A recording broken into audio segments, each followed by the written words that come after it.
Hello everyone, welcome back to channel. আজ আমরা চলে গিয়েছিলাম ডোসা কফিতে। হঠাৎই মনটা আমাদের সাউথ ইন্ডিয়ান ফুডের মধ্যে কি খাওয়া যায় সেটা ভাবতে ভাবতেই মনে হলো চলো আজকে ডোসা খাওয়া যাক। তো ডোসা কফিতে আমরা গেলাম। আর এখানকার অ্যাম্বিয়েন্সটা তোমরা ঢুকতেই দেখছো কতটা সুন্দর, আমি পরেও তোমাদের দেখাবো। তো ঢুকে গিয়ে আমরা সিট পেয়ে গেলাম আর দেখছিলাম বেশ অনেকেই বসে আছে। তো ক্যাফেটার এইটা হচ্ছে নিচের পোর্শন, আর এর ওপরেও আছে যেখানে সকলে বসতে পারবে। তো ওপরের পোর্শনটা সকালে বন্ধ থাকে। এরপরে আমরা খাবার অর্ডার করে নিয়েছিলাম, মশালা চিজ ধোসা নিয়েছিলাম।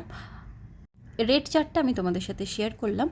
খাবার আসার অপেক্ষায় আমরা ওয়েট করছিলাম। তো বলি যে এই ক্যাফেটা আমাদের তো ভীষণই ভালো লেগেছে, এবং ততক্ষণ ওয়েট করে করে আমরা একটু ছবি টবি নিয়ে নিয়েছিলাম।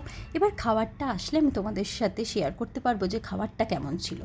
তো এটা এসে গেছিলো। প্রথমেই বলে রাখি যে এর সার্ভ করা স্টাইলটা আমার ভীষণ ভালো লেগেছে। যেমন ধরো দোসাটা আলাদা ছিল, আলুটাও আলাদা ছিল, আর দুটো পাত্রে ছিল চাটনি আর সাম্বার ডালটা।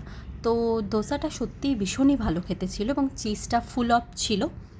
তোমরা কিন্তু অবশ্যই এই ডোসা কফিতে গিয়ে এই মশালা দোসা ট্রাই করতে পারো, এবং আরও অনেক আইটেম আছে, তোমরা গিয়ে অবশ্যই ট্রাই করে দেখো। শুধু ডোসা নয়, আমরা লাইম সোডাও নিয়ে নিয়েছিলাম দুটো, এবং সত্যি বলছি এদের প্রাইস কিন্তু ভীষণই রিজনেবল আছে। তো আমাদের তো এখানে ভীষণই ভালো লেগেছে। এবারে আমি তোমাদের বাইরের যে অ্যাম্বিয়েন্সটা বলেছিলাম দেখাবো, তো সেটাই এখন ভিডিওতে শেয়ার করছি।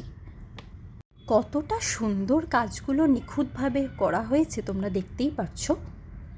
দেখে যেন রাজস্থানে সেই উদয়পুর যোধপুরের সেই রাজবাড়িগুলোর সেই উইন্ডোগুলো মনে পড়ছে, এবং সামনে দেখো কি সুন্দর করে একটা মিরর বসানো। ভীষণই সুন্দর এই কাজটা আমার লেগেছে। ও আজকের ভিডিওটা তোমাদের কেমন লাগলো অবশ্যই আমাকে কমেন্টে জানিও। ততক্ষণের জন্য টাটা, ভালো থেকো।